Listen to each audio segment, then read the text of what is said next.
Hi, guys. How are you? I wanted to touch base with you all and talk about something that has actually been coming up a lot in my world, in my husband's world, and something that he and I were actually talking about over the weekend. And it's this idea of things that are easy to do and things that are easy not to do, the trajectory of success, and optimism versus pessimism. And you might be wondering, well, how do all these things come together? And how they all come together is by this. So there are trajectories of success in our lives.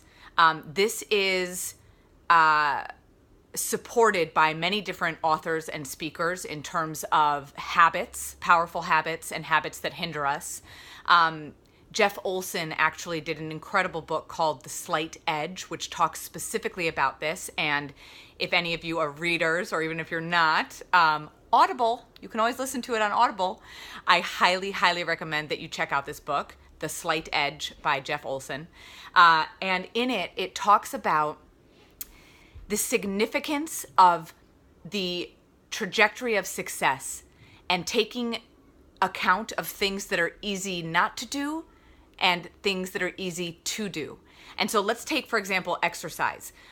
You could make a commitment to yourself to do 5 push-ups a day.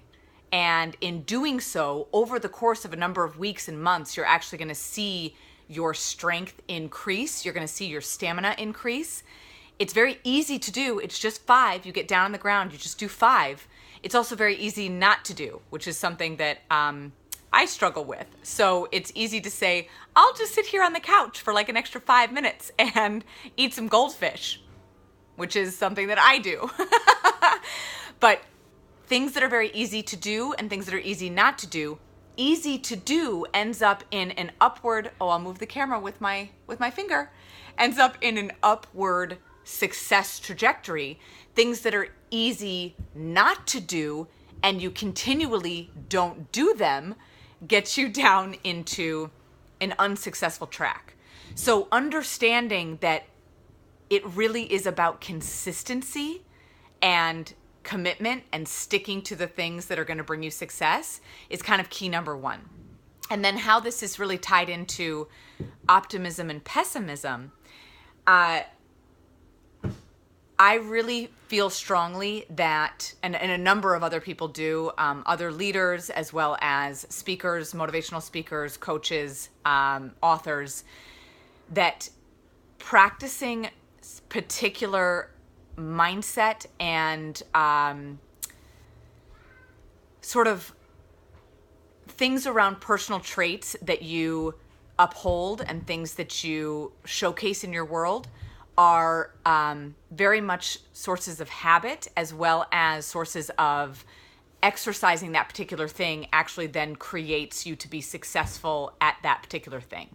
So you can take the example of optimism versus pessimism. If you're someone who is eternally optimistic and someone who exercises that muscle of optimism, it's going to be easier and easier for you to find the good and the opportunity in situations as you go through your life. So if you're 20 right now or 25 right now, in 10, 20 years, you're going to have exercised that muscle to a point where it is like a strong bicep, right? It is very easy for you to see a situation, see the optimistic spin, understand what you can do and create from that, and move forward and move through and move past onto more success in your life.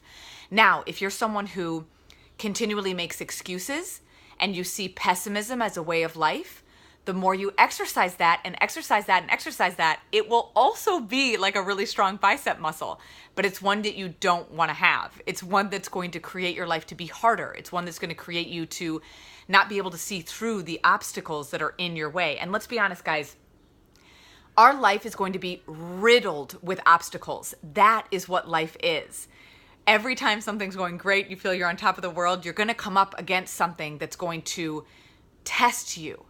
If you are the kind of person that can practice and exercise your optimism muscle, I guarantee you're going to become so much farther ahead, so much more successful, so much happier than if you are one of those people that exercises your pessimism muscle and lets that get you down.